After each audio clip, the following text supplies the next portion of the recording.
Okay, greetings, brothers and sisters. Tuesday, March 17th.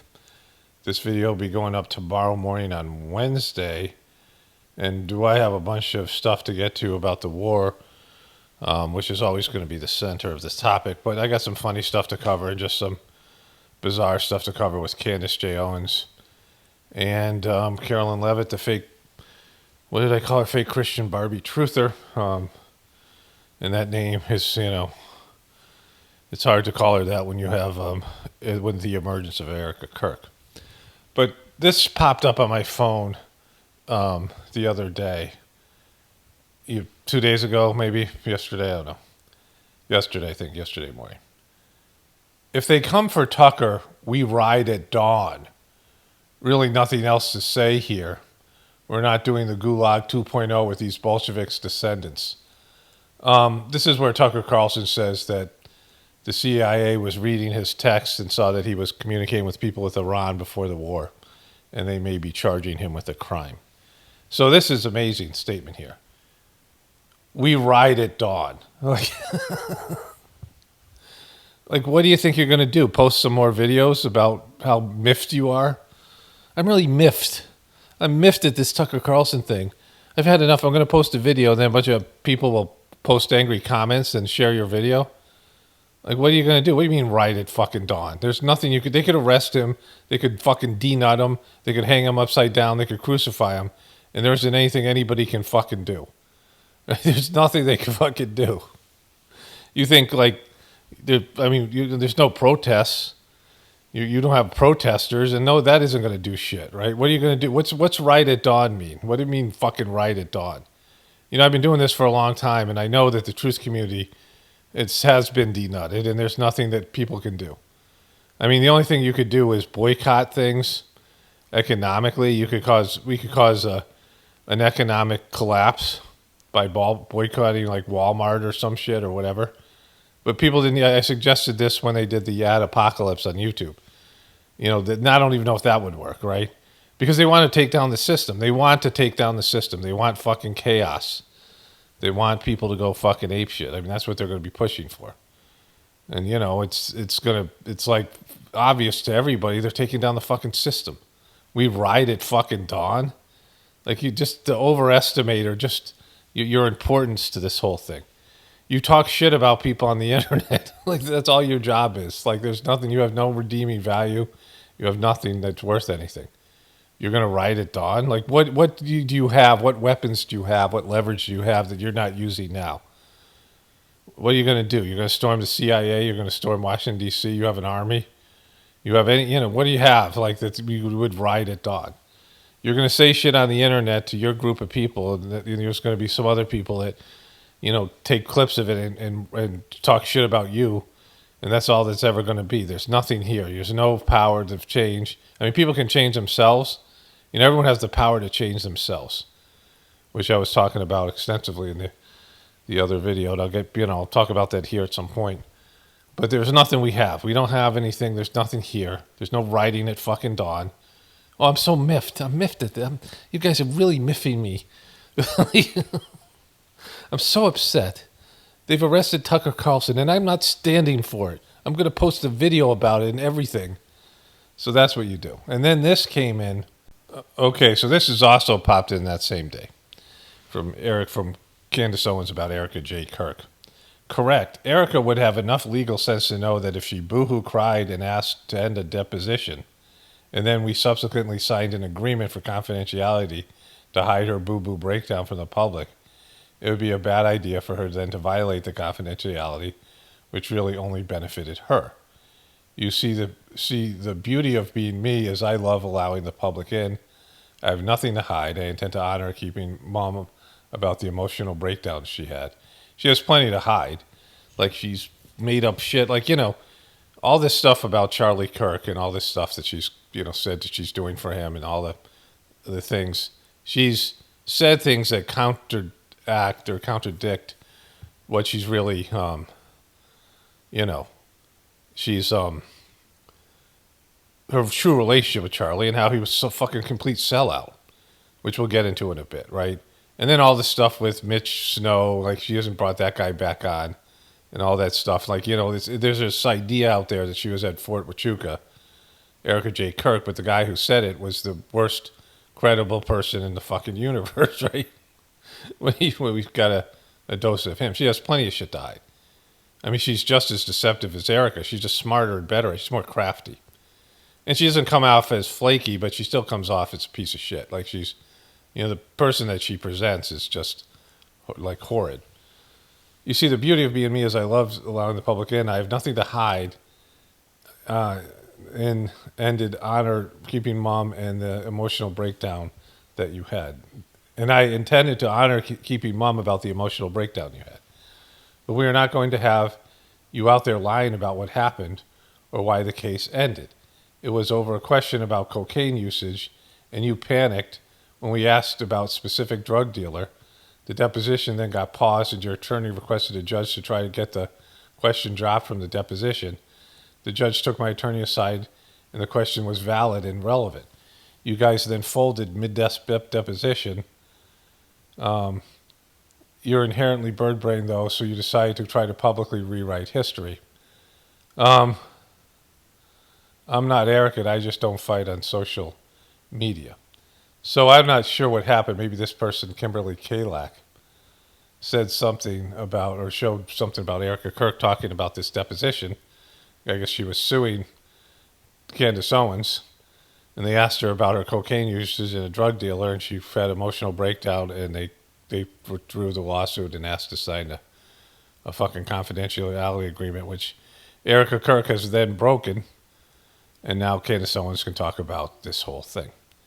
Like, what a fucking mess. But to go with this, her latest video, which I did not look at and will not look at, World War BB, Trump betrays America and Charlie Kirk for Israel. Her saying that she has nothing to hide, like she's now talking about 9/11. Like she recently brought that up. Like she's starting to be a truther, but she was never a truther. She was a right-wing fucking piece of shit. And, you know, demonizing the liberals, like all these fucking right-wing pieces of shit do. Talking about the liberals is the fucking problem all the time. And then, you know, Charlie Kirk was a completely owned shill that has created this war. If Charlie Shekels hadn't done what he did, Trump might not got elected, and, you know, all these other things might not be happening, right?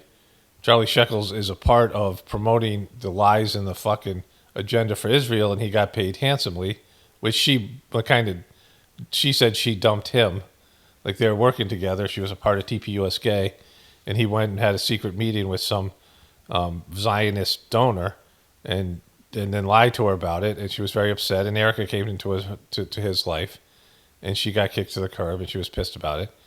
And yet she still remained friends with him or whatever it was, but she knew he was completely shackled up. And so, you know, she's sitting on a fucking cascade of lies. And she could talk about 9/11, but she could talk about Trump's fake assassination attempt. And she should have talked about it back when it fucking happened. And she should have broke from Trump and all these people when he was being elected. But she waited till it was fucking convenient, which is not being a truther, right? Because these people all know this shit is fake. Tucker Carlson, all these fucking people, they all fucking know. They know it's all fucking fake because it's fucking fake, right? So there's that. Okay, so this pops up. This is kind of disturbing as well. I don't know, this might have been from a while back. On Iran, I'm not asking you for like military secrets here, but can you share? Know I would be so unwise. Unless you want to give them. Can you share a little bit about the president's thinking? Why in the fucking world would she have military secrets? Why would this blonde fucking dumb bimbo, any of these press secretaries, be given military secrets? Like they have to tell them certain things, but sending them out there, you know, they can't be telling them classified military fucking secrets. So you tell the least amount of people about what you're doing, right? And so why would she have any fucking military secrets? I mean, this dope asking her. This is some Fox News dope. I think I've seen it before. But she seems more happy with him. On whether or not to strike Iran, who he's talking to, what information he's consuming, and why a strike might be necessary on a nuclear program he says was obliterated by the last U.S. strike. Well, there's many reasons and arguments that one could make for a strike against Iran. The president had a very successful No real arguments. I mean, bullshit arguments, you mean? Bullshit? Yeah, you can bullshit. Fucking bullshit, sure. operation as commander-in-chief with Operation Midnight Hammer, as you know, as you just said. He's obliterated a program that has come back to life. It got obliterated. It got unobliterated. Totally obliterated Iran. Totally obliterated and unobliterated. It was like amazing how they they have an unobliterator over there in Iran. They've created an unobliterator, so you can obliterate something, and they just put it back together. Kind of like that thing they had in Star Trek where they could dematerialize you and send you out fucking somewhere onto a planet and then beam you. But beam me up, Scotty. Nuclear facilities. The president has always been very clear, though, with respect to Iran or any country around the world, diplomacy is always his first option, and Iran would be very wise to make a deal with President Trump and with this administration. He's talking to... It'd be very wise because he says that, or is he telling you what they're going to do? Do you have military fucking secrets? Are they giving you fucking the military secrets? And are they telling you the truth? Because I got something else for you that's going to... we're out of fucking missiles, right? Like, America's fucked right now. Many people. Of course, his national security team, first and foremost, and you know who the members of that team are. And this is something, obviously, the president takes seriously. He's okay, Jesus Christ. All right. So let's go to this other guy. So this guy, look at how fucking bummed he is. Like, he's a broken man, Tucker. Look at this guy with a little fucking violin. Brandon Whiteshirt, who is a editor, his self-described military nerd. Like, he's into military things. I talk about this. Like, I could dive into these things and know them, like, from a spiritual perspective. But it's a totally different thing than being somebody who looks into things materially, right? You get into something. Like, people who are into something. This guy's really into the military stuff. He's an editor of some online magazine or something. I don't understand what it is, but I just read the bio. But it has to do with the military. So he's a military nerd. He talked about how he's just a nerd, and nerds who like look into things and want to know everything about something. It takes a lot of energy to dive into all the things I cover here. I can't possibly on a mental level know what's to be known, but on a spiritual level, I can get into sort of a get into a meditative state and just ask God, when you have nothing if you are open and you don't care about the response, right? You're not triggered, if you're triggered or you're butthurt or you have an agenda, it's hard to do that. But when you get into a mental, state of just, God, tell me what I need to know about this. And God will say stuff. I'm even, with the woman from the Whispers of the Brighter World who was a medium, one of the, greatest mediums in the world. She, greatest people that was able to do this kind of channeling stuff. She would get freaked out by this stuff, like the prophecies freaked her the fuck out. The prophecies I read to you, which now have started to kick in, these things with the, to the day on the 28th of February, which we'll revisit at some point, right? So, I can, do this in a way where I can sort of ask God the answer, but I won't know everything to know about it, right? There's a time that Babaji was intercommuning with Jesus because these Danish practitioners of the system who were born Christian had some questions, and Jesus talked about being with Mary Magdalene, and Babaji was not familiar with Christ's story. So he was just, saying what Jesus was saying without really understanding it because he wasn't familiar with the story. He didn't know all the people that were involved, right? And so, that's how it is when you do things on a spiritual level. You can get the answer the answer isn't for you, so you don't care about it, you don't know. And I'm saying that because this guy obviously is an expert. He's into this. And he had this to say about our munitions. Think the Tomahawk cruise missile. And they're going to now shift, the Air Force and the Israeli Air Force are going to shift now to flying large sorties of warplanes into Iran and bombing targets with what are known as gravity bombs. And these are things like the Joint Directed Attack Munitions, JDAMs. They require you to be close to the target. So the risk factor to our pilots is now increasing exponentially.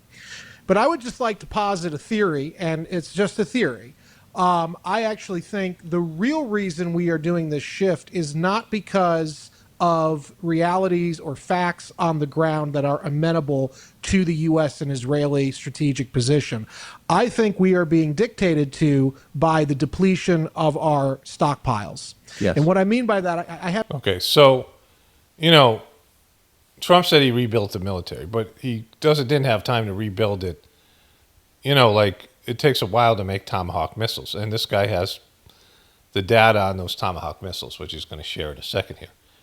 So you understand that, you know, they're saying that we've won the war and we're backing off. We're not going to shoot any more Tomahawk missiles. We don't have any, because he's going to give you why here. And it's these other things, so these munitions. And, like, they knew this going into it, right? They knew this was going to be a prolonged war, because I knew it. I saw some expert, some guy like this, a nerd who knew about Iran, and said that Iran was preparing this for this. This guy says it too. Iran's been preparing this for like 47 years. They've been preparing for all this stuff. They've had, you know, answers to all these, you know, these things that the Americans and Israelis doing. They knew what they were going to do. And this is Iran's like Super Bowl. They've been fucking waiting for this, right? You know, you have teams that, like in sports, that build themselves around beating a specific team. And they figure out all the team's weaknesses, and they do all these things. And, you know, they might not be as good against other teams, but they're great against that one team, right? They can't get over the hump with that one team. And so they, you know, they figure out all the ways that they can strategize and what they can do in terms of acquiring assets to beat that one team, right? You see this all the time in competitive situations, that somebody, like, you know, you finally want to beat your big brother at basketball, like, or something like this. And you know, and that, to him it's nothing, because he just, you know, he's 3 years older than you, and he's just better. But, like, you know, eventually you're gonna catch him, like, because you're meditating on it, right? Because in history there's been, you know, people that have been taken, you know, the David and Goliath type of situation, where people are focused on, we're gonna take this motherfucker down, and that's all they do is focus on it. They, you know, they pray to God, and they fucking they devote their whole attention and their whole life to taking somebody down. And so Iran has been fucked over by America and Israel, and they knew at some point this day was going to come, and they've prepared for it. And they're getting backed by the Chinese and the Russians, who see this as a way to just deplete America's fucking military expenditures and everything, every military equipment. And Chinese are testing some of their shit out against America now. And so he's going to talk about some of that stuff here. Some numbers for your audience. We all know the Tomahawk cruise missile going back to the Clinton era, where he would just pop those things off, you know, as soon as the Lewinsky impeachment got underway. 4,000 Tomahawk land attack cruise missiles are believed to be in the arsenal. We have been draining those since 2022, 2023 in Ukraine at a disproportionate rate.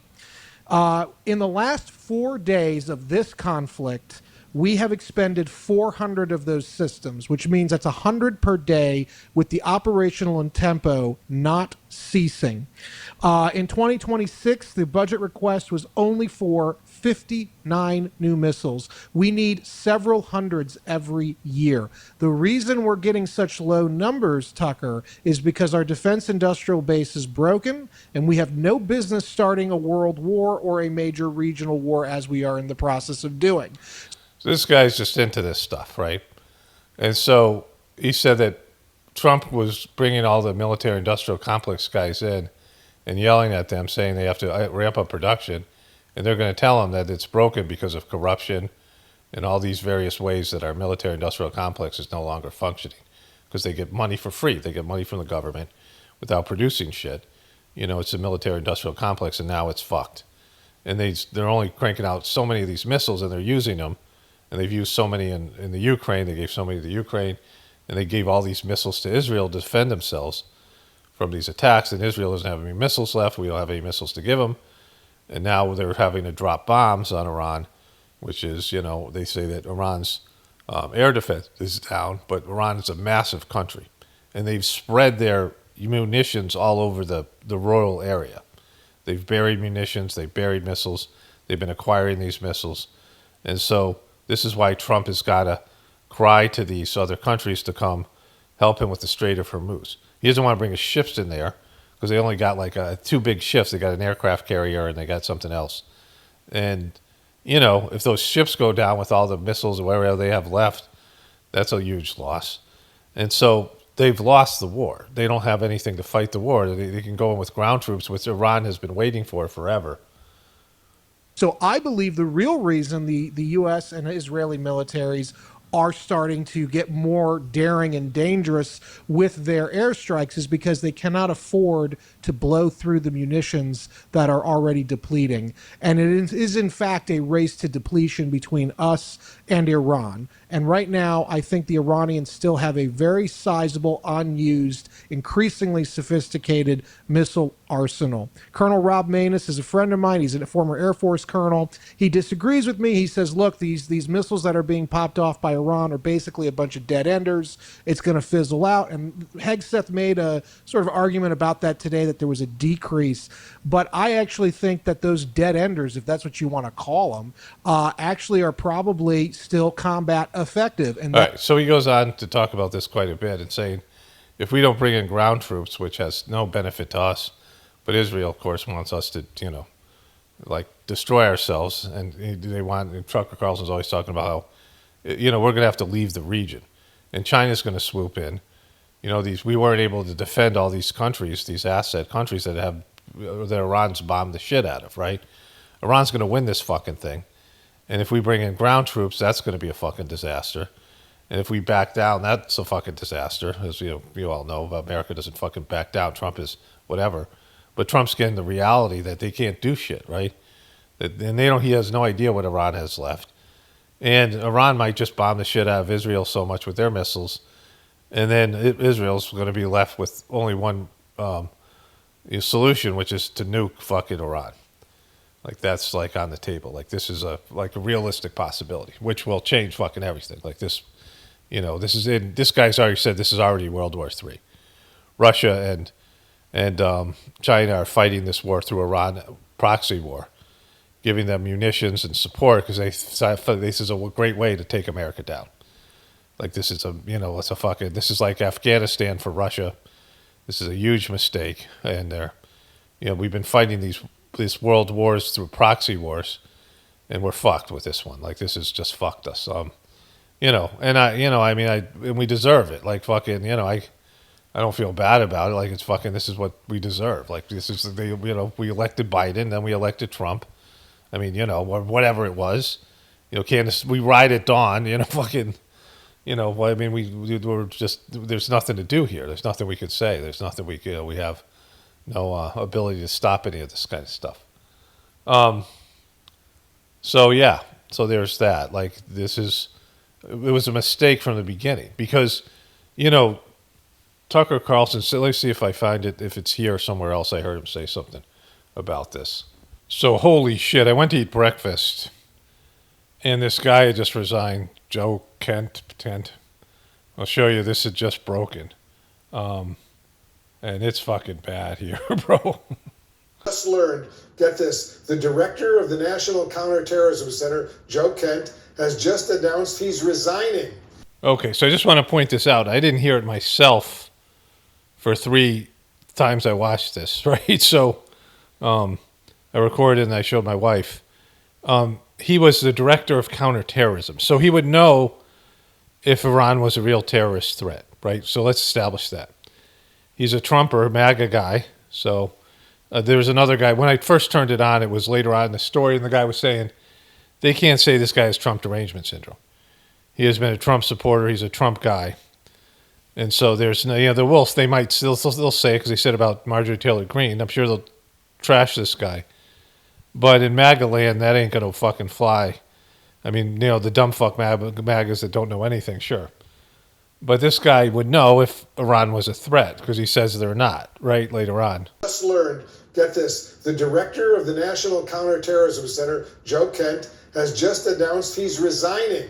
CNN national security reporter Zachary Cohn is joining us right now. Zachary, what more can you tell us about this dramatic development? Yeah, Wolf, this appears to be a significant resignation at the senior-most levels of the Trump intelligence community. This is Joe Kent. He was the director of the National Counterterrorism Center. He appearing to post on X a resignation letter that he submitted citing misgivings over the Trump administration's decision to launch its war with Iran. Now, Kent in this letter writes in part, quote, as a veteran who deployed to combat 11 times and as a Gold Star husband who lost my beloved wife Shannon in a war manufactured by Israel. Ka-fucking-boom. Holy shit. He lost his wife to a war manufactured by Israel. Holy shit. Ka-fucking-boom. So there it is. You know, this is, this is not going to stop anything, but it's fucked. It's going to fuck things up. Like, Trump is so fucked now.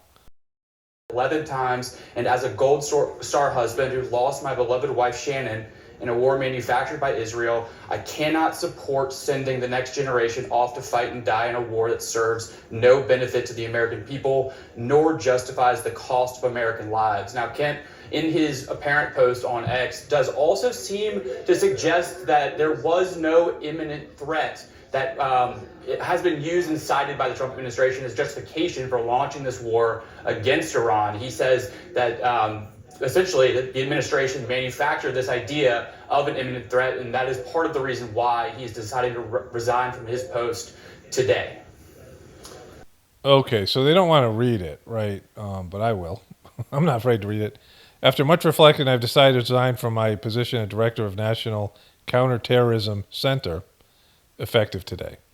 I cannot in good conscience support the ongoing war in Iran. Iran posed no imminent threat to our nation, and it is clear they started this war due to pressure from Israel and its powerful American lobby. So he didn't say that, right? They didn't read that part, but they read the other part where, you know, his wife died for a war manufactured by Israel.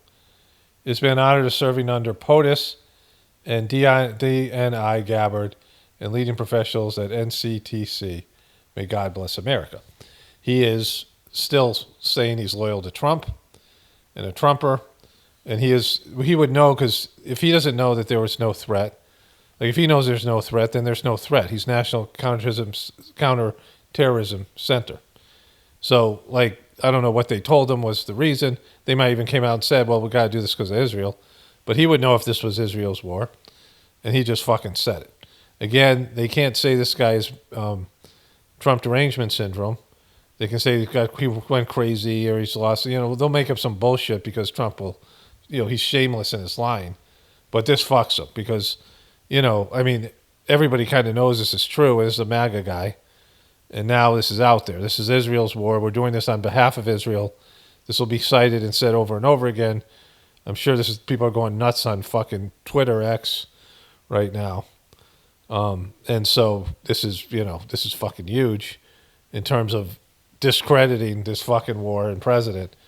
And so, you know, all the above.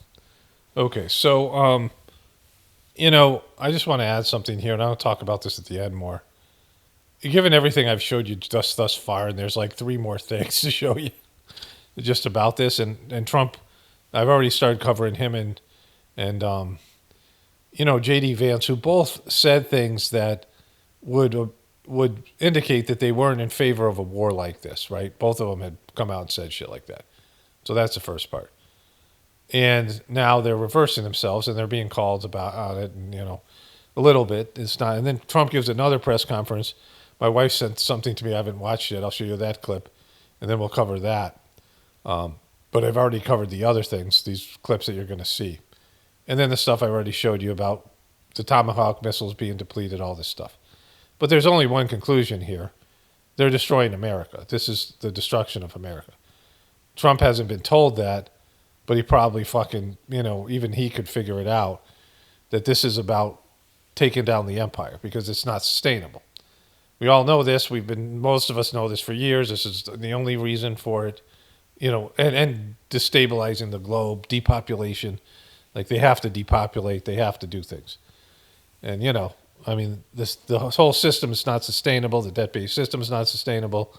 The food system, all of it. And so this is what this is for. Like, you know, this is the prediction that prophecy I've read to you about the whispers of the brighter world. This is, you know, ordained by God, that the system is taking us in the wrong direction. The divine forces are lined up against it. There's only one solution, and that's to take down, a system that is egocentric and therefore demonic, and taking humanity in, a idiocracy, degraded morally, all these things, going in the wrong fucking direction. And, it had to happen at some point, and now it's happening. And so America will be, the kingpin here, and they are destroying what's left of America. And, in terms of the culture and all these things, all the bullshit, USA, USA, USA, all that shit, that's going down. All right, so there's another clip I had from yesterday. Let me show you that. That's equally as fucked. Well, not this is a KABOOM thing. The other one's a KABOOM. This is a KABOOM, right? Hi, Zachary Cohn, a dramatic development indeed. I just read this letter. Very, very strong words. This woman here, Pamela something, she just said, She looked like she was in shock. Let me just show you a little clip here. So they're just getting this news. Look at her. Look at how fucked up she looks. Look at how fucked up she is. Look at her. She's so stressed out. I don't know what Israel's done to her, but she's fucking not loving that shit. She's completely in a state of shock. All right, here's a clip from 2 days ago that I got. Let me show you that as well here. The operation. A military spokesman says the latest deployment is meant to defend Israeli border communities against attacks from the Hezbollah. So I taped this off of my TV, and that wind behind it is we've been having fucking crazy winds for about a week. I know there's tornadoes across America the other day, or at least warnings. But that was a howling wind. We get it, and you can really hear it in our house. There's a swirl outside, so it magnifies it. So you can hear it. Very seldom does a phone pick up background noise like that, but here it is. Militant group. Meanwhile, Australia and Japan says they have no plans to send ships to the Strait of Hormuz after President Trump called on other nations to help the U.S. military reopen that key waterway. A spokesman for the Chinese government did not comment today when asked about Trump's request for military support. He instead repeated China's calls for an end to the fighting. President Trump has suggested he may delay his trip to Beijing later this month if China does not help. Okay, so the guy I showed you before, that nerd that's into, the war nerd, said that we were testing some of our new, not we, America was testing, I'm not part of this shit. America was testing some of their, new weapons in Iran, in the Ukraine war. And, China's now doing that with some of the things that Iran has, right? China is an alliance with Iran and wants to take down America. That's well known, without getting fucked themselves, right? But they know this is a way to do it. This is, part of it. And so Trump's saying, if you don't help us, why the fuck would China help? There's no way they're going to help. There's no reason for them to send ships out there. That's stupid. No one's going to help. You didn't ask anybody's help when you went in here. You just did this because Israel ordered you to do it, and everyone fucking knows it, you little fucking no-nut puppet, right? You Epstein fucking puppet, right? Everyone fucking knows it. Everyone but the fucking dumb fuck Trumpers, and they don't count, right? But they haven't counted forever, and especially now. All right, so let's get to those interviews that I showed you here, and then I'll cover this thing. Well, I guess let me insert this thing with my wife sent me. So Trump, they hid him away. Look at, he's got the fish boy thing going with he's about to pleasure this microphone. So when they got things covering their water, somebody tries to shoot poison in with a drone. All right, so I have something, I don't know if it's this, where Trump gives a 20-minute press conference. I've already made some clips with him and J.D. Vance in the Oval Office. So he's talking a lot, right? He's now answering questions because it's so fucked. He's doing anything he can he's begging for people to come help him in the Strait of Hormuz, which is, completely fucked on every level. But here, Iran, who's truly a nation of great terror and power. Look what happened in the last 2 weeks. They weren't supposed to go after all these other countries in the Middle East. Wait, they didn't get the fucking memo? Wait, they weren't supposed to? You fuck? They weren't supposed to? What the fuck are you talking about? Did anybody explain war to you? He thinks they violated some fucking code of conduct. They lured Khomeini out by pretending that they were having negotiations so he'd come out during Ramadan or one of their holidays, and they killed the fucking guy. And all the Muslim countries are pissed about that, right? They don't trust this motherfucker. Nobody should trust this guy. He stabs everyone in the fucking back. He's disloyal. He's a punk. He's a little bitch, right? And he, as soon as things don't go his way, he looks for somebody to throw under the bus, right? If this was a ship, he'd be standing on women and children's heads if he was the captain of a ship trying to save his own life. He's not going down with the ship. Like we've seen this before with this guy, right? Mr. Bankrupt King. And he's saying Iran wasn't supposed to? What the fuck do you think was going to happen? Do you think they weren't going to go after the Strait of Hormuz? I heard about this. The first time I learned about the Strait of Hormuz, I was hearing about how Iran was going to close it if they ever got fucking attacked. If I knew about it, your counterterrorism, lifelong military MAGA guy knew about it, who's resigned, and said this is an Israeli war, you fuck, right?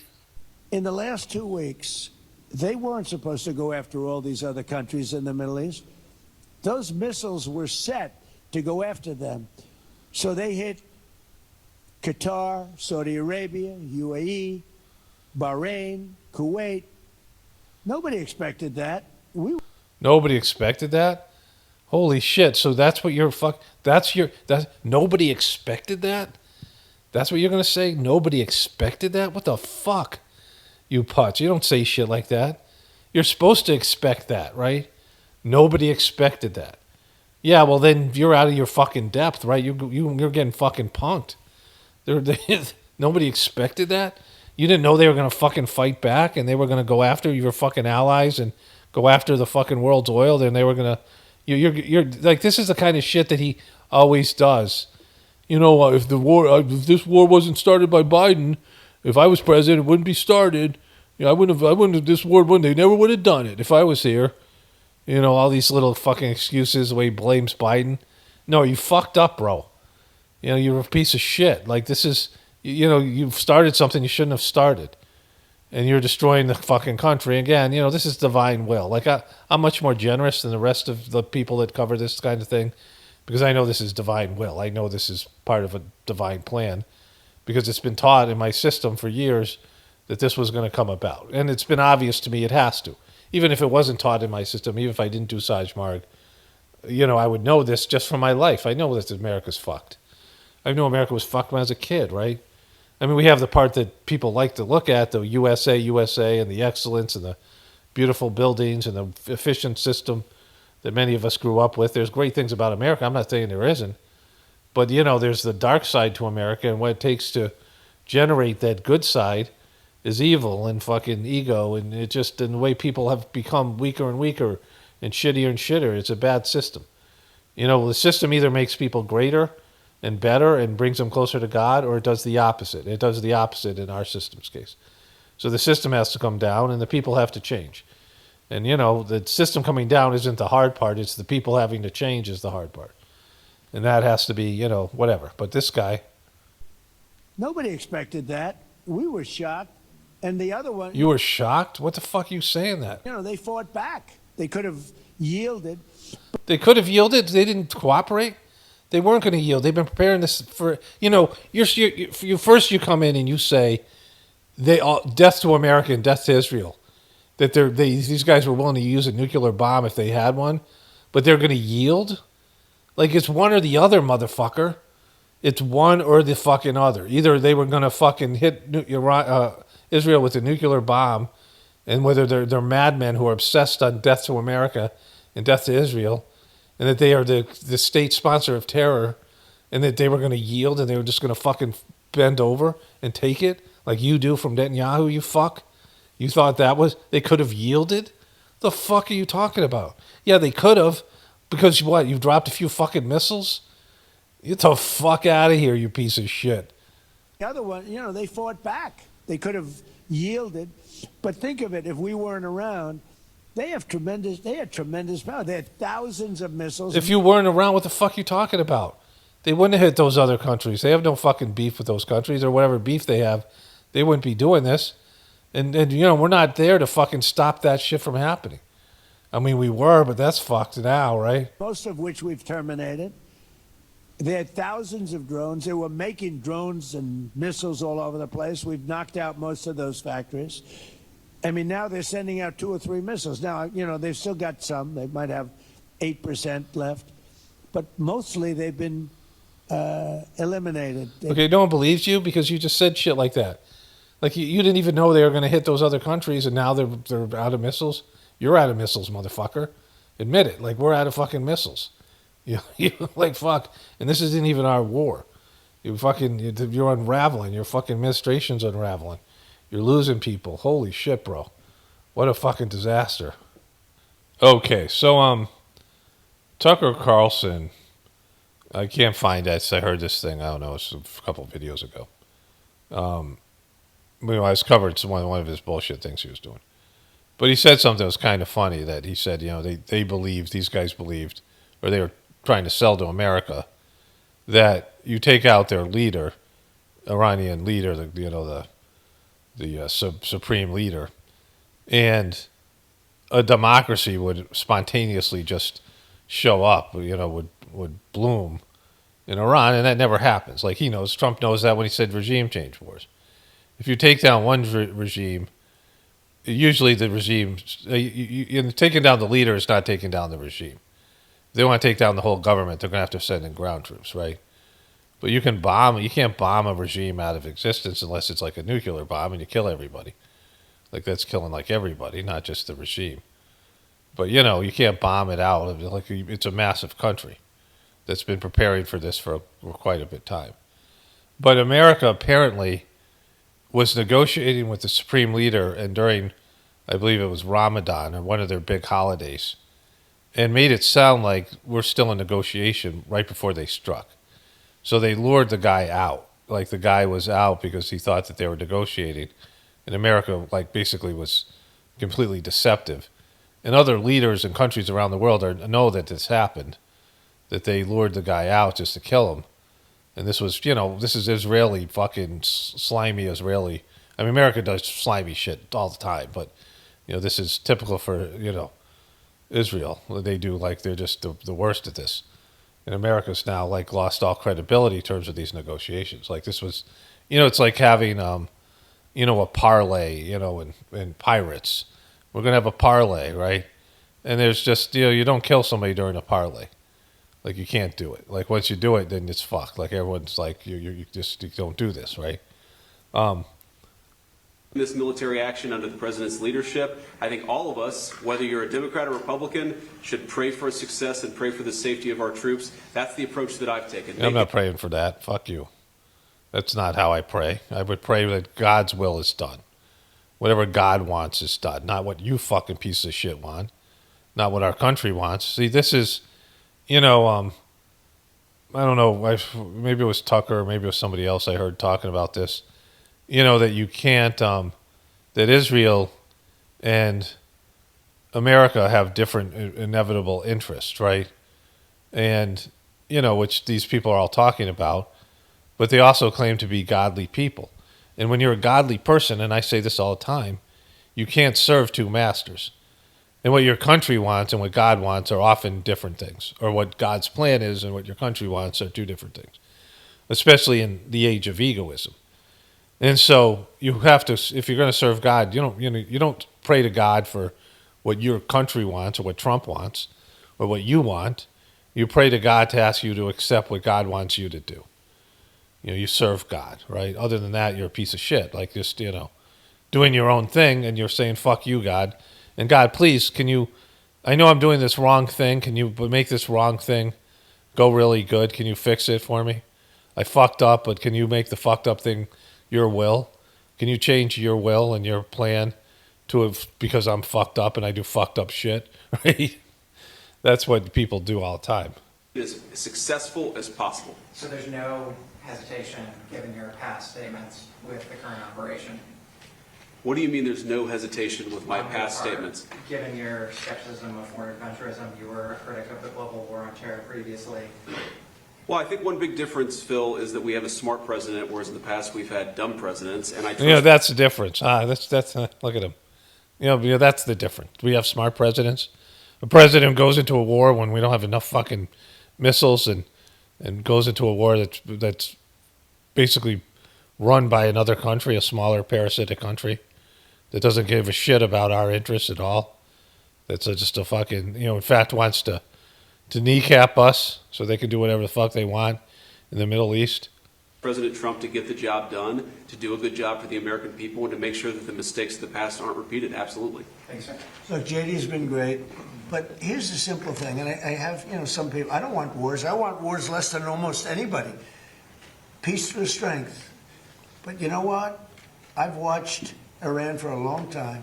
I've called them out 20 years ago when I was a civilian that liked watching the world. You went back when you were saying regime change wars don't work? Was that when you did that? And they're violent, vicious people. The leadership, violent, vicious people.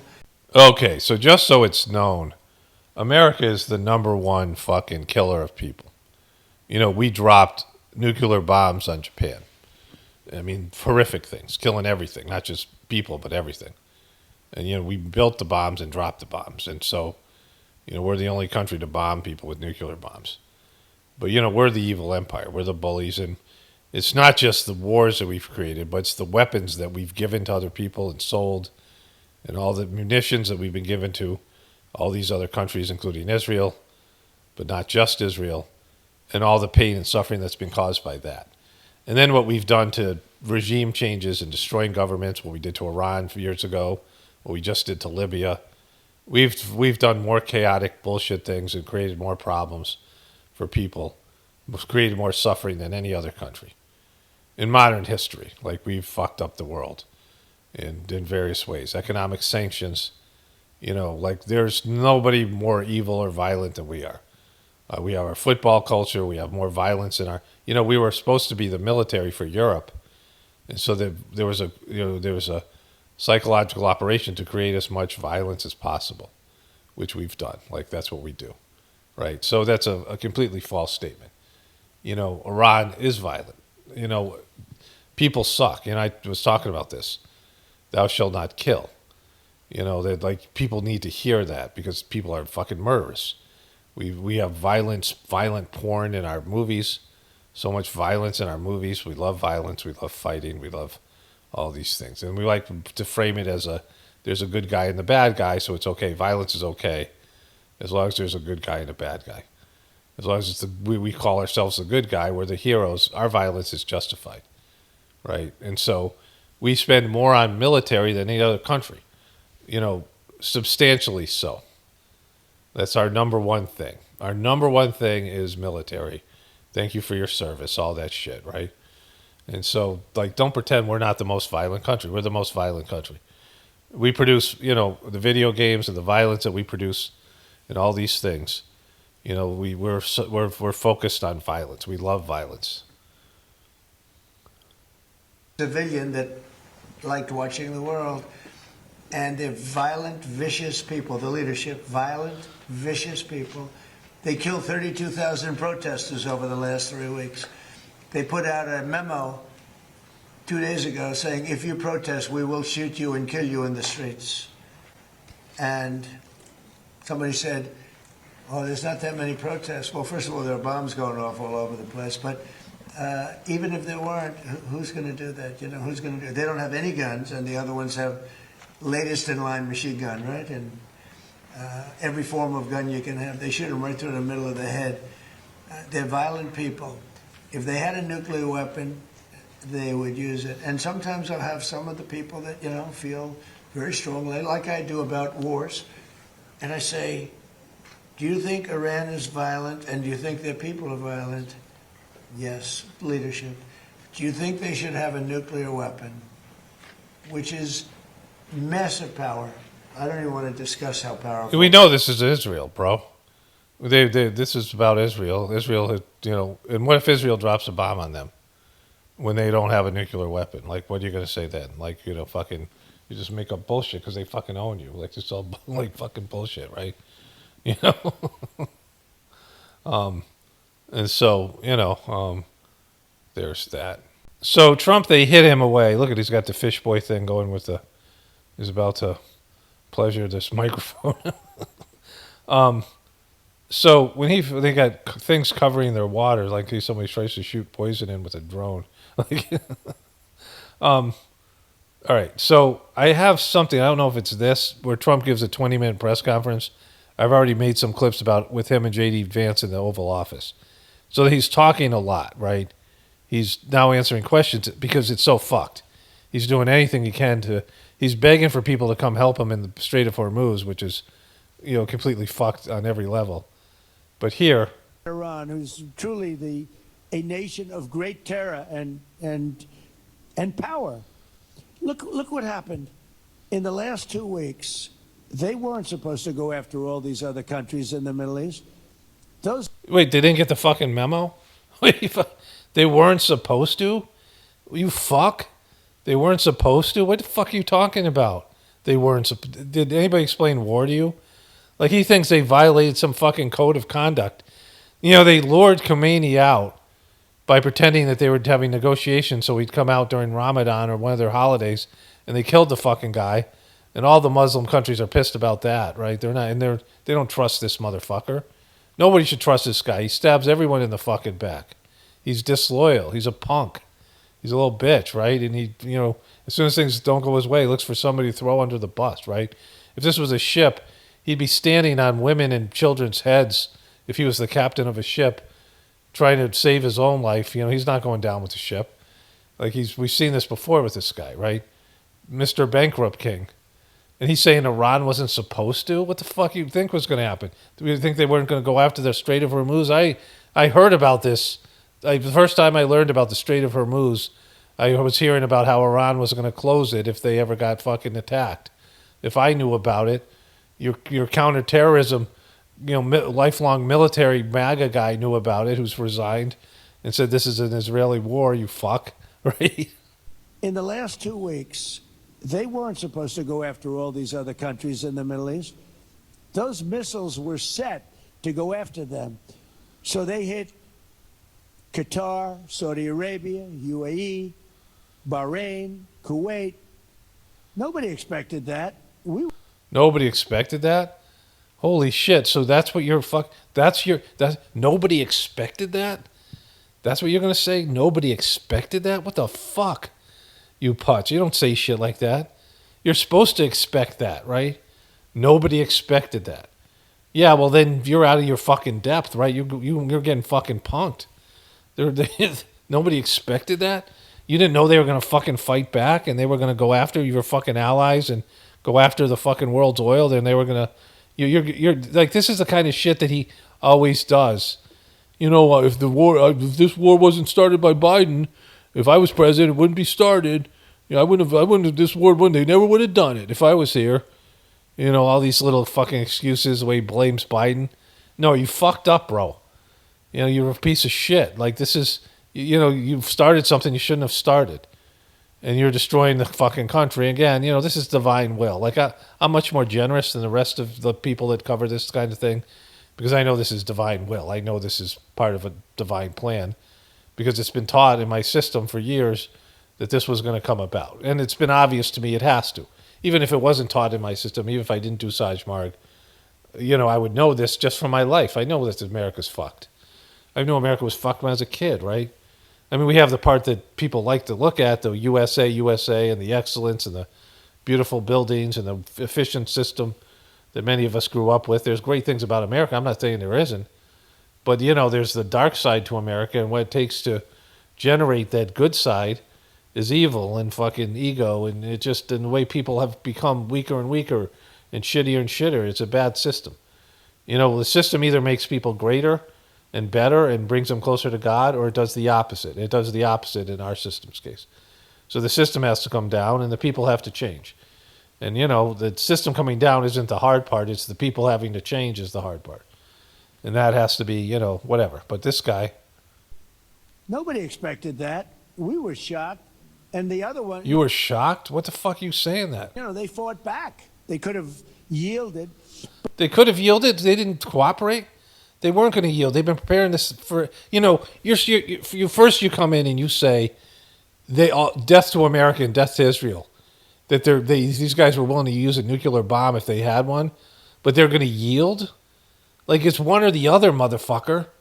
It's one or the fucking other. Either they were going to fucking hit Israel with a nuclear bomb, and whether they're madmen who are obsessed on death to America and death to Israel, and that they are the state sponsor of terror, and that they were going to yield and they were just going to fucking bend over and take it like you do from Netanyahu, you fuck.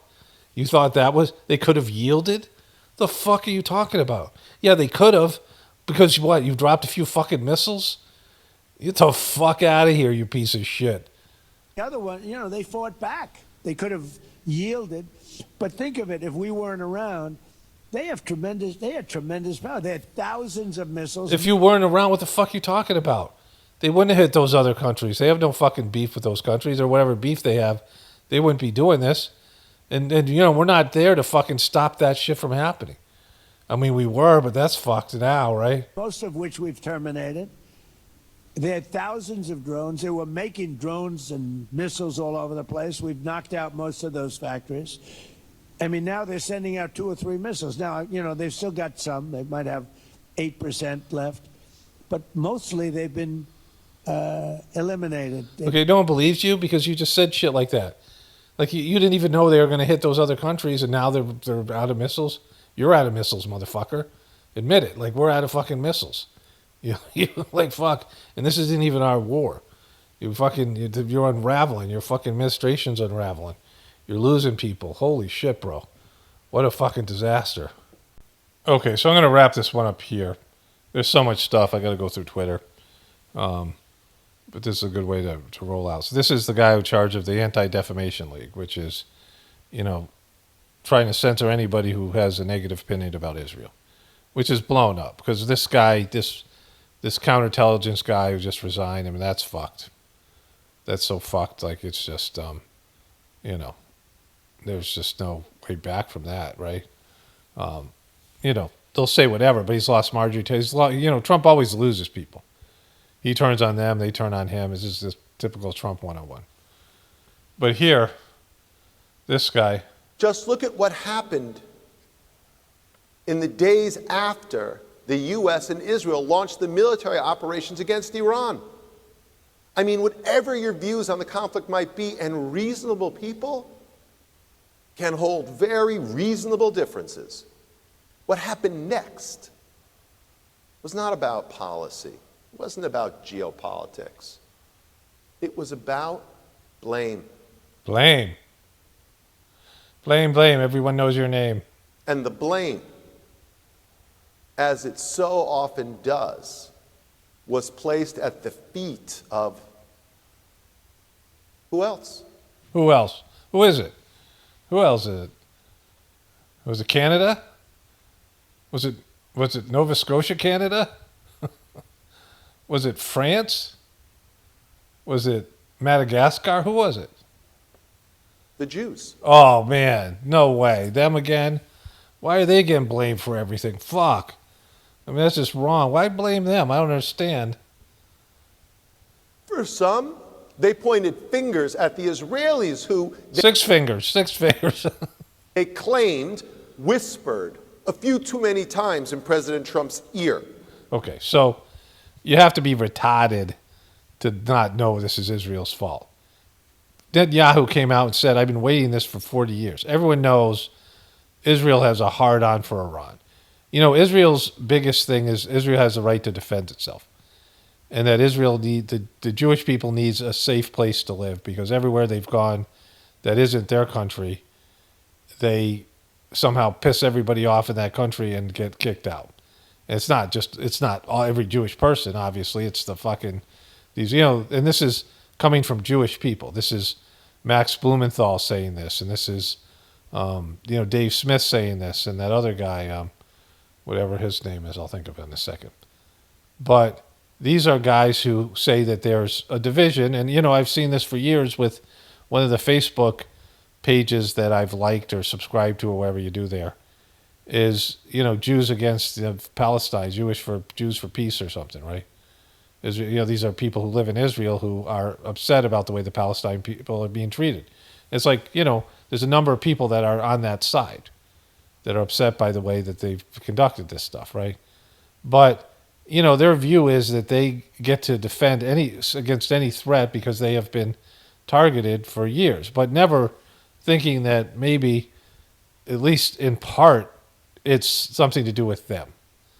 The chosen ones, the behaviors, the manipulations, the fucking, whatever it is, the schemes, the things that, that have been done in these different countries. But regardless of all that, they don't think they're safe as long as Iran is in power. And they can't defeat Iran on their own, and they can't fight all their enemies, so that they've found a way to manipulate American politicians and own them, which is a greasy thing fucking to do, because no one likes that, like worm tongue shit in the Lord of the Rings. And so, like, that's, they want this more than we want this, right? We American people don't want this. And so somebody has told Trump to do this, and Trump's given Israel everything. He's the greatest, that's what Netanyahu said. He's the greatest friend Israel's ever had. And the guy who was in charge of counterterrorism said Iran posed no threat. Israel's talking all the time about, not just Netanyahu, but all of them, about what a threat Iran is to America. And they're not a threat to America. And the guy who just was in charge of that department resigned, saying this was a war that was done by Israeli lobby, like this guy. And so it's fucking obvious, right? Like, and to say that, that fucking sentence here. Whispered a few too many times in President Trump's ear.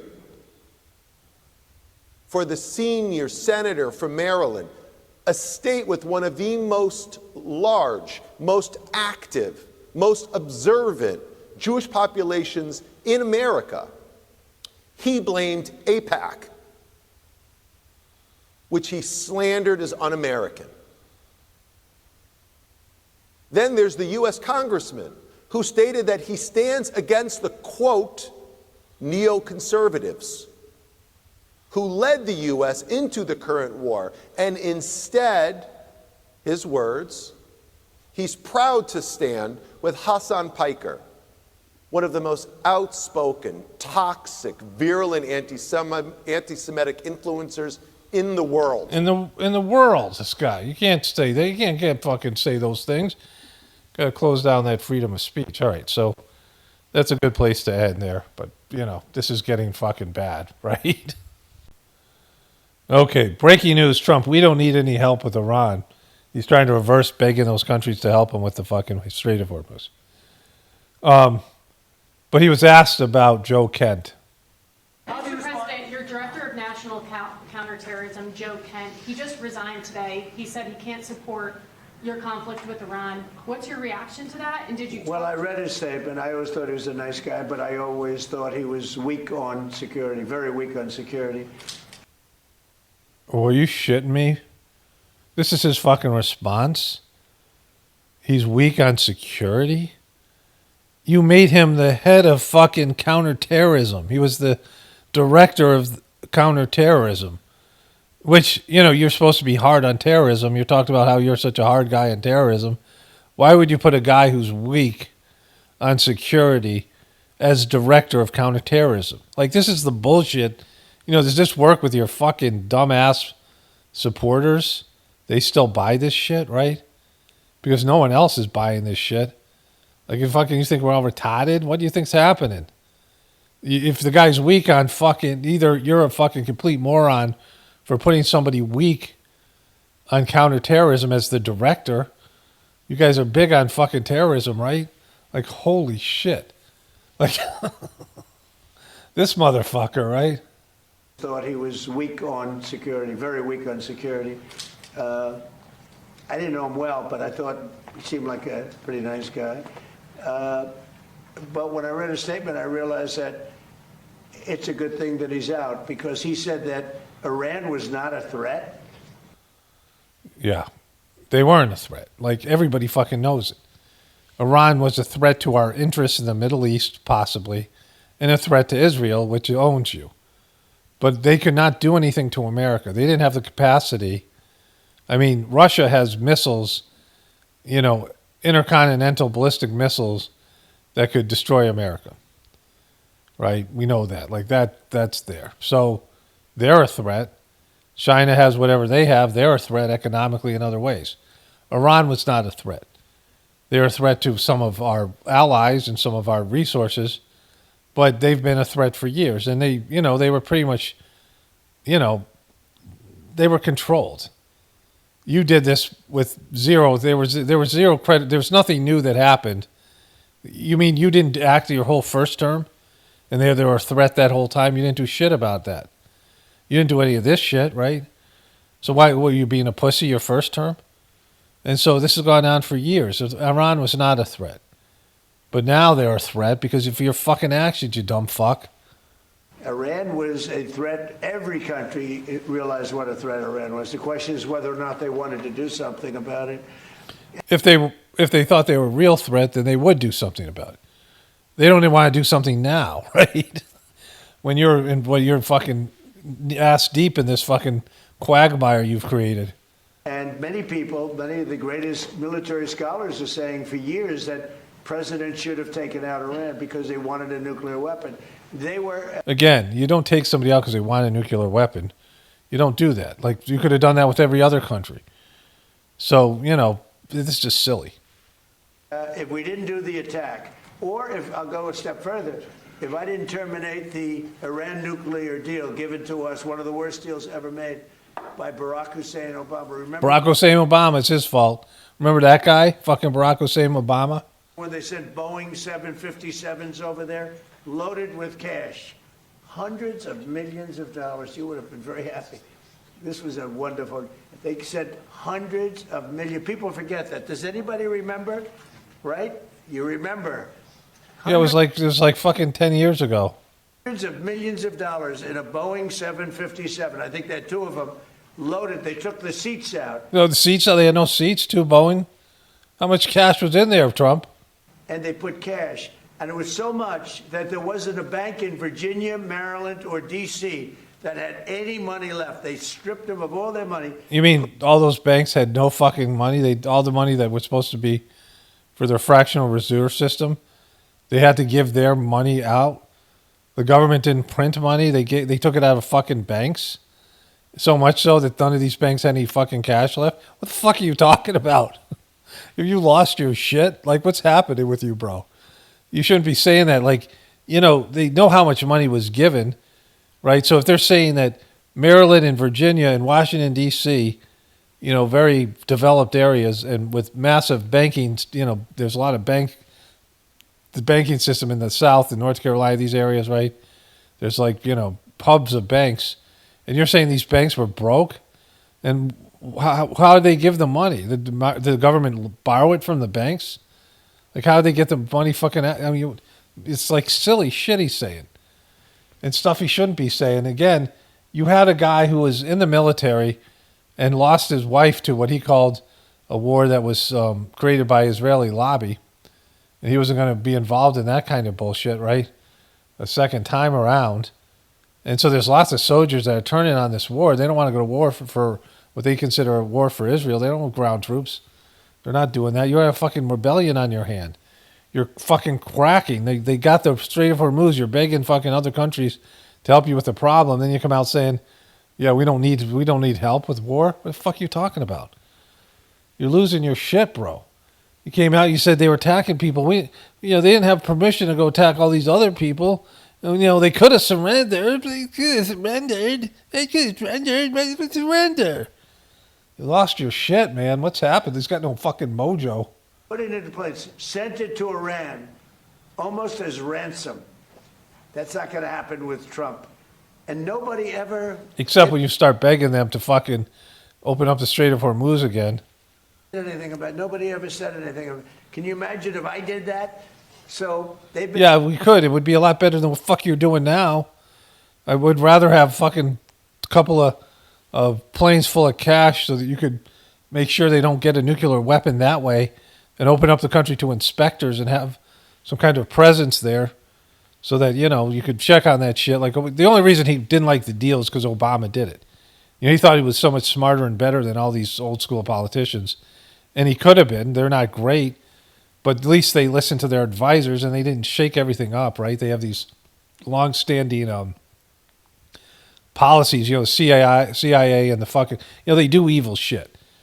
But the evil shit just can't be disrupted. You know, you turn everything into chaos. So, you know, they're doing incompetent and evil shit, but you just can't go in there like you know more and start breaking things up.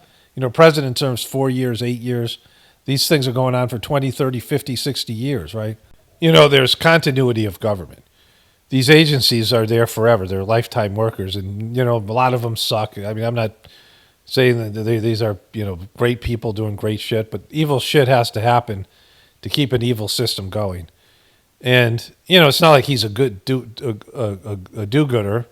He's a fucking grifter. And he comes in, he's like, thinks he's smarter than everybody, he knows more. But he's not curious. He doesn't find things out. He doesn't listen to people. He just throws fucking wrenches into things. And now he's fucked and stepped in it, right? He's totally stepped in it with Iran. He doesn't know what the fuck to do. Been a threat for a long time, but they've really been a threat. If I didn't terminate Obama's horrible deal that he made, the Iran nuclear deal, you would have had a nuclear war 4 years ago. Okay, so as far as anyone knew, you know who didn't like this deal was Israel, because it meant no war with Iran. It meant all these things. It meant like all this stuff. Like he was pissed. They were pissed at Obama for doing it, which probably should be a good indication of it being a good thing, at least better than what they're doing, what Trump is doing.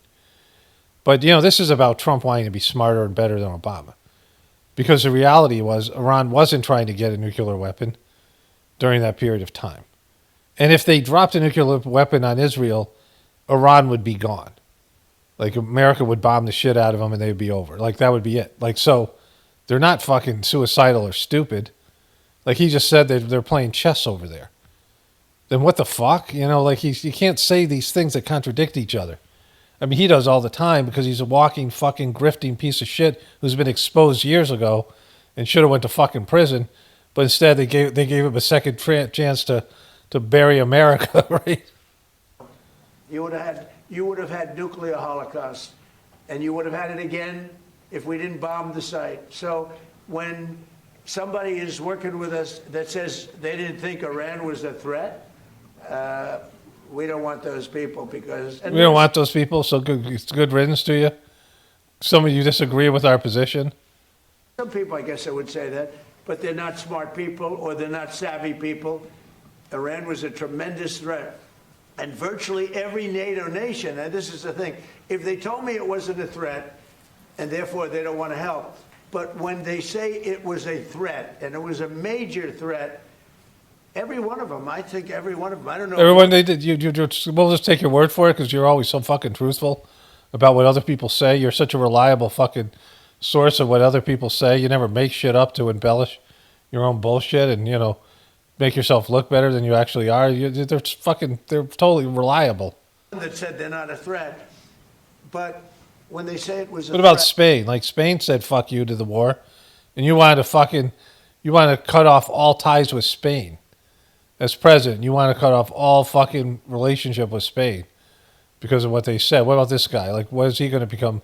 Somebody that you target or whatever with your bullshit. but we're not going to help. I think they're very foolish. You know, it's interesting.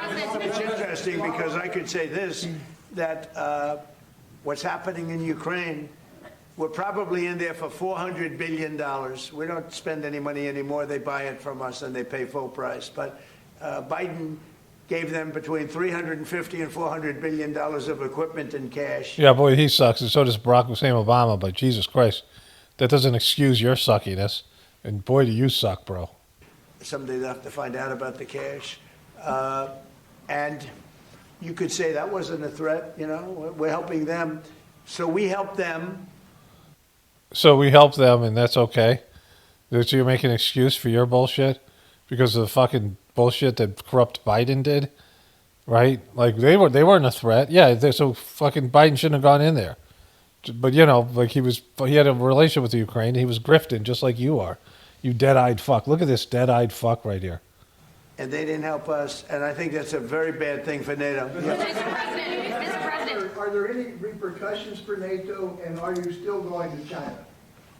Well, yeah, on China, it's a little different story. We're resetting the meeting, and it looks like it'll take place in about 5 weeks. We're working with China, they were fine with it.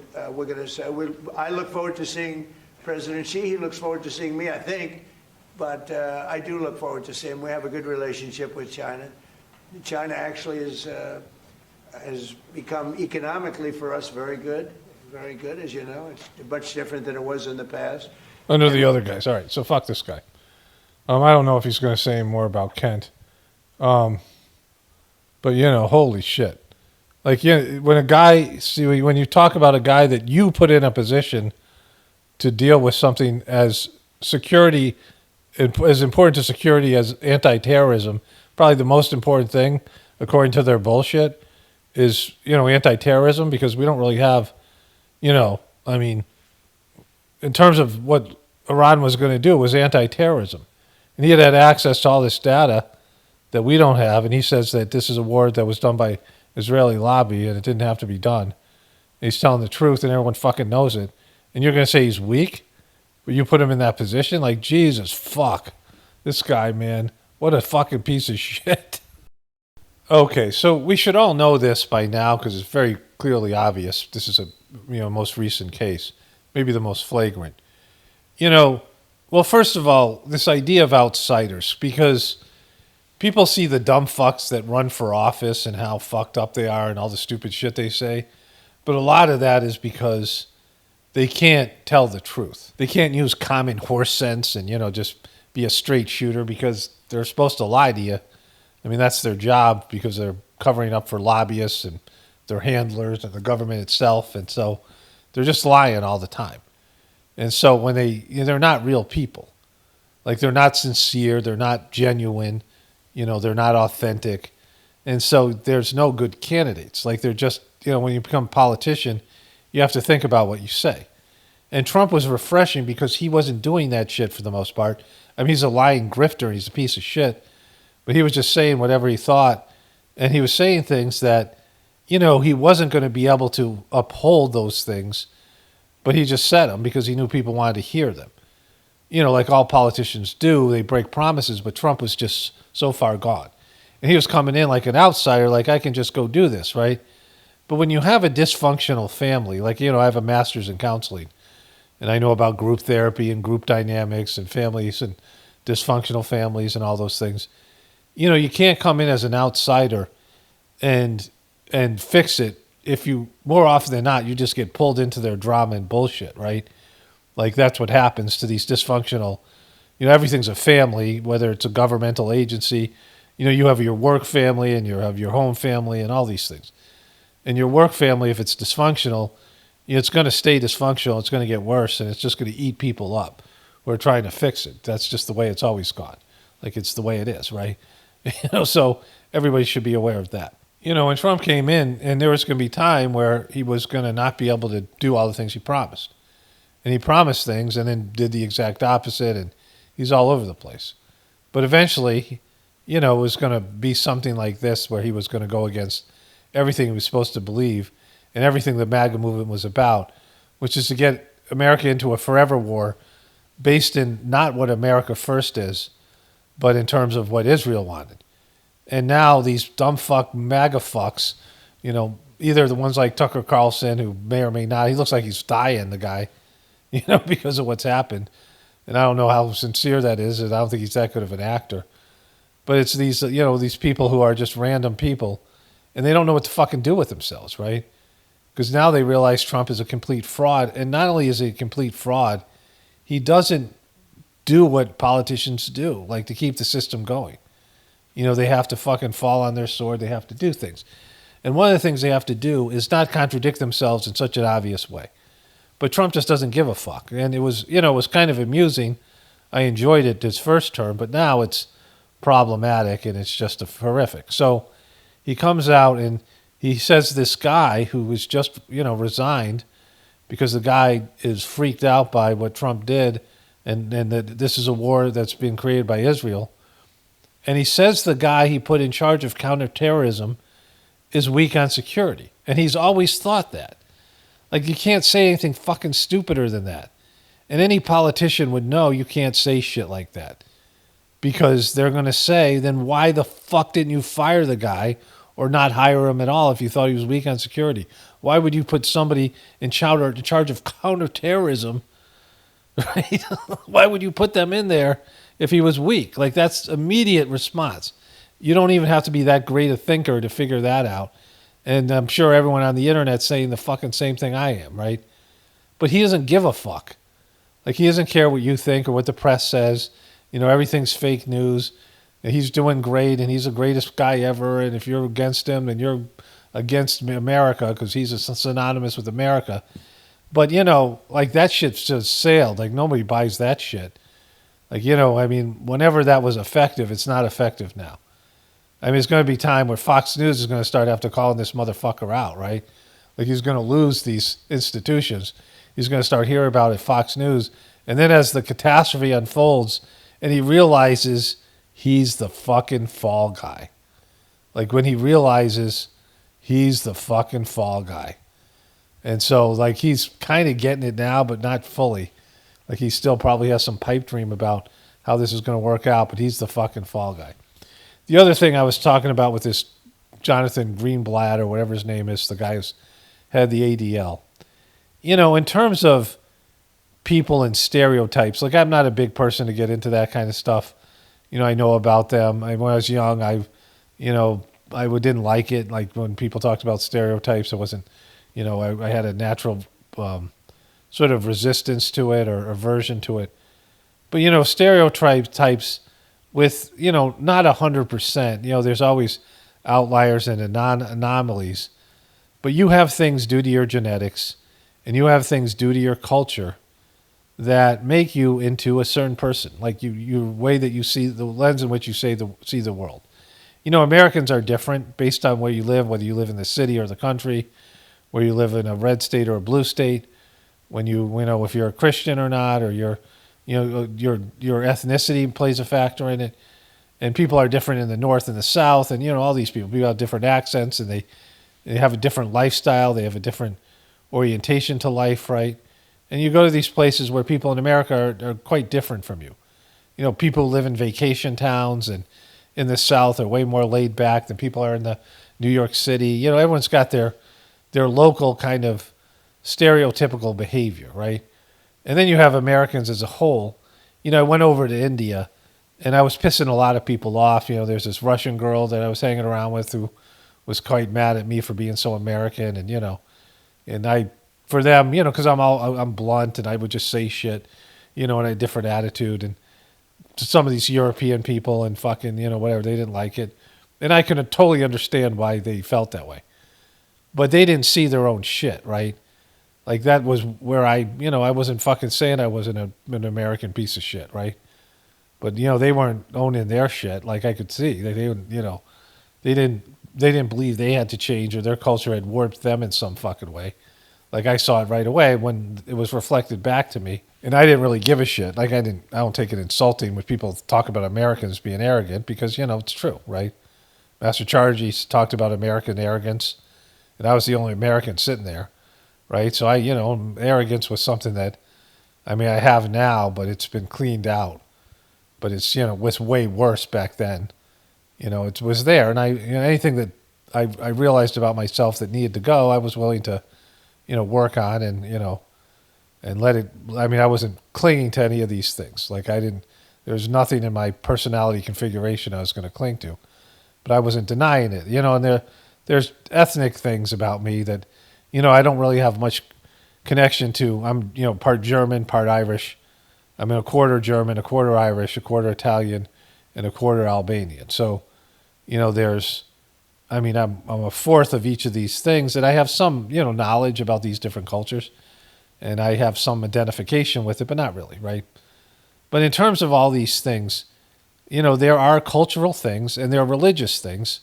You know, I talk about the Judeo-Christian religion, and because of the way they think about God, and because of the way they think about themselves, you know, that the Jews are the chosen people, and the Christians are the new chosen people, right? Because they've chosen Christ, and Christ came to save everybody. And it's all bullshit. It's 100% bullshit. So it's a complete false belief by these people. None of it's fucking true. Christ never said it, and he could never do it, and it's fucking stupid, and nobody can die for your sins. And the Jews were never God's chosen people, And the way they look at God in the Old Testament, a narcissistic piece of shit, is not really God. It's a demon or just some made-up bullshit and made-up, demonic bullshit that they said to scare people into to bow down before them. And that doesn't mean that every Jew is a piece of shit or every Christian. No, it's like everybody has stuff. All these cultures around the world have some weird shit in them. All the religions have weird shit in them. And even like people, like the purity of the Sajmark system, that's just about the method, right? There's in the Sajmark, they talk about the 3 M's, the master, the mission, the method. And the mission is a delivery system for the method, and the master is an example of the method's success and is the deliverer or a conduit for the method to flow through. And the method is cleaning away anything that blocks your spiritual advancement and transmitting to you from the source, from the purest absolute source of God, right? The God's love. And that's a whole system. Like there's lots of philosophy and there's lots of things, but it's about you embracing the method, that you do your work to clean off these samskaras, your spiritual burden, the stuff that blocks your progress, and change your character, which is about, that's a personal kind of thing you have to learn to do. And there's some, instructions on how to do that, but you have to kind of figure that out either way. And then receive this transmission that elevates you to a higher level. That's the whole system, right? And, it's gotten all fucked up over heartfulness, this guy Dodgy, and he's added a bunch of fucking bullshit, cult shit, whatever it is, religion shit. But that's, when it was just a pure system, people still fucked it up or wouldn't embrace it, and, they didn't take advantage of it, or whatever it is. Like, people suck, and that's always going to be the case, right? But in terms of these Israeli people, their leadership, there's a segment of the group that does a bunch of shit that pisses the fucking people off all around them and all their cultures, whether it's the chosen one stuff or whatever their bullshit is. And, you can say that historically, and then they criticize you for saying that you're prejudicial, you're anti-Semitic, all this stuff, right? But now they've done it to America, like right in your fucking face. It's stuff that's been talked about historically. And, their way of going about it is not saying, yeah, we just do fucked up shit, sorry. Like, this is what we do. You guys are all goy, and this is what, which is our belief system. They make you the fucking problem and try to gaslight you and say, no, you guys are fucked up for complaining. You should just let us use you, just like Trump said earlier in this video when I showed you the quote where he said, Iran could have surrendered, like fucking why? They don't realize that other people, this is the epitome of narcissism and myopic worldview where you think everyone's there just to serve you. And when you think you're the chosen people, if that's part of your belief system, well, that's what's going to end up happening. And when you think about God being an evil God, a fucking mean God, a punishing God, well, then that's going to affect you too. And it's affected both these religions, all 3 of them really. The Muslim religion, which isn't based in Judaism, but it's cut from the same, bullshit. And then, of course, with Christianity. And these religions are dominating this region of the world, and it's fucked up, right? So, it's, and there's always beef and conflict. So there's that. But whether you're American or you're Christian or you're Jewish or Buddhist or you're, you have this cultural bullshit. You have your fucking fucked up family that you get indoctrinated to. You got your fucked up system that indoctrinates you. Doesn't teach you the truth about your origin of your species, doesn't teach you your purpose, doesn't talk about, your soul, your subtle bodies, the part of you is your soul, doesn't acknowledge that your soul has a path, doesn't acknowledge any of these things, that you have a destiny, you have a purpose, you have, all the things that you need to know. Like all the important shit. They don't tell you that. And then you have your cultural shit, your job, your money, your, the things in your being famous, now social media, whatever it is. And at some point when you want to become a spiritual person, you have to look inside and say, yeah, these things are hurting me. These things are blocking my progress. These are fucked up things inside of me. Whether my parents told me fucked up things or my culture did or whatever it is inside of me that's fucking up my purpose, I got to figure out a way to change. And if people are saying anything but that, they're fucked. They're not worth listening to. That each of us has to figure out what we need to do to move forward, what doesn't serve us, what's our higher purpose. We have to connect to the divinity within us and there's a system for it. And, most people don't even want to think about it. Most people don't want to think about changing. There's lots of people who are just asked out. They're so bankrupt. They're so dead inside. They're NPCs. They have no vital life force left. They have the shit kicked out of them by life, and they just don't have it in them. They don't have any energy in them to change, and they don't have the mental capacity, the ability to do it, right? There's lots of people that are just, it all takes all that they can do to make it through the day, and all of us go through those periods of time where you can just get through your day. Like, you don't have anything else. You don't have anything to give anybody else. You don't have anything more to give to the world. And you just, you can just get through your job and your meals and your bullshit, and you watch TV or get on the internet, and you fucking, till you get tired enough, you go to sleep, and you wake up and you fucking trudge through your next day, and fucking day after day, you can't fucking reach up to do something. I went through a long period when I was, of course, with my marriage, and this period of my life where I was just like, if I just had some time, when I was working these shitty jobs at treatment centers, and if I just had some time where I could just think and put things together, and just, if I had just some energy to focus on something, more than what I'm doing. People want to be entrepreneurs, but don't have the ability and free time to materialize something because you don't have anything extra to give, right? And so, I understand all that, but other than that, and at some point, that itself has to be, you have to transcend that. But people can't get ahead because they can't, take a fucking breath of air. They're drowning, right? So anyways, there's that. Okay, few comments to get here. At least, well, I guess two. There's two of them. A person writes, this is to either BB has 6 fingers or he's dead. Inquiring minds want to know, and much more. Jesus was a Hebrew, not a Jew. Holy fuck. Especially not what we're called Jews in modern times. Holy fuck again. Here, let me get back. I lost the comment. I had to sneeze. Especially not what we're called Jews in modern times. I'm a follower of the religion, but this is a significant difference which has been used to increase Jewish superiority over Christians since the Schofield Bible touted the idea of dispensationalism through Jews. Like, you're not getting it. Like, and I don't give a shit what you believe, but your fucking Old Testament sucks. There's nothing good that can come of it. There might be great Jewish people. There are some great Jewish people, right, who are practicing the religion. But if they practice the religion correctly, I had the same problem with Saj Marg, which I talk about being so great because it's none of this bullshit. There's none of this, what happened with this guy Dodgy fucked it up, right? Because he started to implement all this bullshit. I think he might have been St. Peter in a past life, but I'm not sure. But either way, he's a piece of fucking shit, right? But, the books were amazing. The practice and the system is what the books are there to support. But the books help change my perspective. And I talk about things all the time that I learned from the books. A lot of the things you guys like come from the Sajmark philosophy. I just don't credit it all the time because it would get weird. But I'm not pretending it comes from me.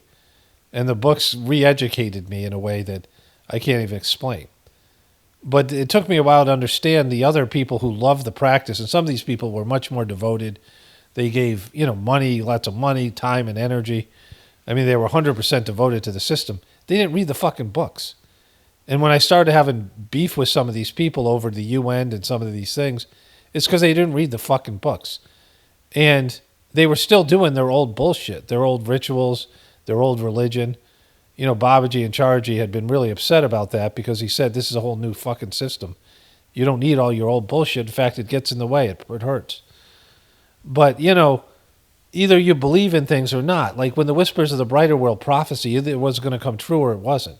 And I didn't think it would be to the day, but it was to the fucking day. The day the war started, he gave a prophecy in 2001, and then there's all these other prophecies connected to it, and they're all fucking coming true because it's work that he did, the second master of the system.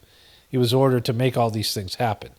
And so, that's why I don't look at it as like evil taking over. I look at it like this is God's will, and the work was done by somebody who I, know was 100% devotional and didn't think about anything else, right? You know, Master Chargy used to travel. He was Babaji's disciple. And he was traveling on a plane. And Master Chargy he liked the movies. And, you know, he was westernized. He was in Europe. And he went to, like, Yugoslavia. He went to a variety of other countries. He got educated. You know, he was a man of the world. And Babaji was very simple, probably dyslexic, very simple, like totally different kind of a dude. And they were on a plane.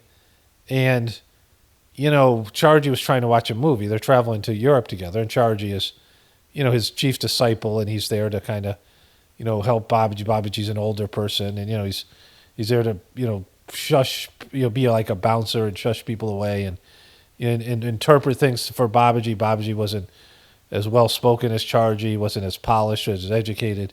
Chargy would explain Babaji to people, you know, all these things. He's watching a movie, and Babaji keeps on, like, elbowing him and saying, you know, about his master, Lalaji, or about God. You know, Lalaji says this, and God says this, you know, all these things. And finally, Chargy's like, he's tired of there's a movie that he can't pause, right? It's like in the 1970s. And he wants to see the movie. And he says to Babaji, all you ever talk about is your master and God. Is there anything else? And Babaji said, what else is there, right? And so, like another example, they're traveling to Egypt, and Babaji goes, I want to see the pyramids. And Babaji didn't give a fuck about anything. He didn't care about anything like that. He was not a tourist. He's like, I want to see the pyramids. And so they get in the fucking car. They're in, like, Egypt. And they start driving. And Babaji goes, is that the pyramids? Like, you can see them on the horizon. And they're little dots on the horizon. You can barely see them. And they go, yeah. He goes, oh, let's turn around. I've seen them. Right?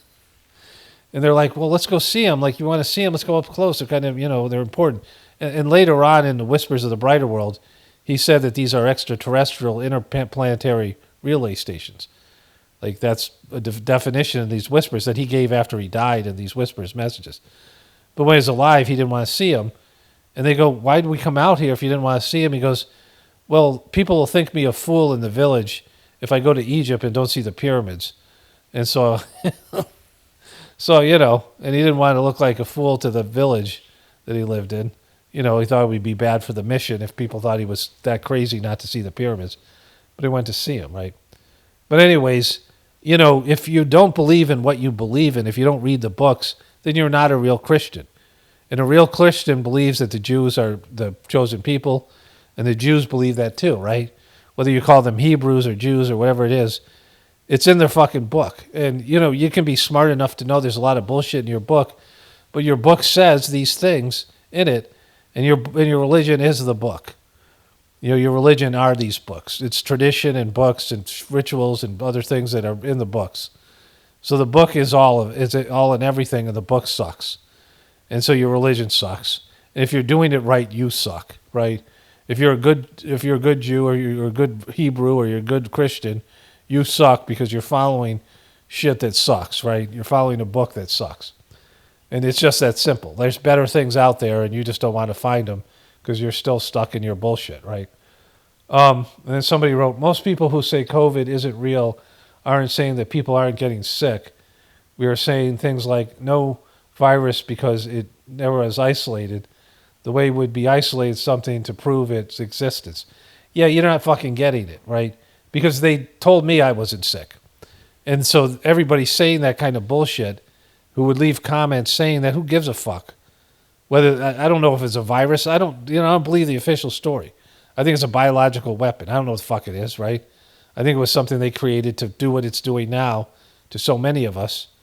And we've had real fucking issues. But to come to people and say that I was told that I was either a shill or I didn't know my own fucking body and I had the flu. You know, so get the fuck out of here. Like, that's, you know, and you're a flu bee to me. Like, you're in that group that doesn't know when to shut the fuck up, right? It isn't that I'm offended that you say those things about me personally. It's that you suck that bad that you say those things. That you don't know better than not to say those fucking things. And so all the fucking COVID heads that want to say shit like that, you know, it's just like what I said about the QBs and the flat earthers. The damage has been done by dumb fucks, and your brand is destroyed. And you should just shut the fuck up. Like, stop talking about it. Like, who gives a shit if it's the virus has been isolated or not? Like, you just learn to shut the fuck up. because, you know, people are like disgusted by what I call the flubies because they said stupid shit, right? And they shouldn't. You don't tell somebody that they're not sick. You just don't fucking do. If you don't fucking have that much common sense, you know, unless somebody's not fucking sick and they're a hypochondriac, you don't say it. And especially if you don't know them, you don't see the symptoms, you don't live through it, right? You don't tell them, you know, you don't tell somebody who's sick they're not sick, right? I mean, even if people are psychosomatically sick, you can't tell them that. You know, you can, I mean, at some point you can say, like, well, have you ever thought about maybe if this is being hypochondriac? You're a hypochondriac, right? You know, like somebody that you love and you know, but like not everybody that says that they had fucking COVID. Like there's, you know, millions of people have said it and you know more than them because you're so fucking brilliant. And, you know, it's always these dumb fucks that do that. And so anybody who's a flubie gets associated with those dumb fucks. And so you learn not to talk about it. There's things I don't talk about because people wrecked it, right? People wrecked Pizzagate. The QBs wrecked it, right? There's so many things that got wrecked by dumb fucks that you just learn not to talk about. And then all these QBs think they're empowered now because they think they were right about Pizzagate and fucking, when they were always the wrong side, they were always fucking wrong. It's just that, you know, the tides have turned and now they think that they're, you know, they're walking with some fucking swagger that they don't deserve. Anyways, let me wrap this up. My voice is starting to go. Only spirituality will save this world. It's Paul Romano, definitely important for the apocalypse and the ascension. Everyone have a blessed day and be grateful.